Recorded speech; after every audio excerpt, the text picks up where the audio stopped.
Badan Arsip Perpustakaan dan Dokumentasi Kota Palembang menggelar lomba pidato dan mewarnai tingkat TK hingga SMA di Rumah Dinas Wali Kota Palembang pada Selasa, 1 Desember 2015. Dalam kegiatan ini mengangkat tema peran-peran perpustakaan sebagai wahana sepanjang hayat.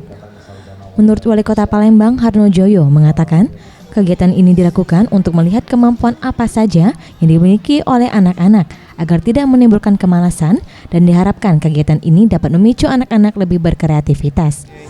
Suatu hal yang banyak sekali dilakukan karena ini kan untuk memotivasi anak-anak kita kan bisa menambah pengetahuan yang lebih baik dari ke depan.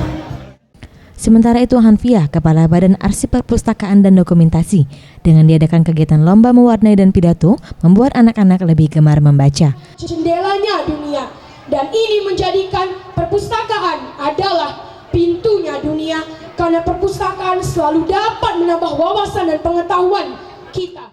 Ini harapan kita akan muncul Amri Yahya dari Kota Palembangan yang berkualitas tingkat nasional maupun internasional. Dari mewarnai dia bisa menggambar, melukis, memahat, mematuk. Rizky Hidayat, Sriwijaya TV.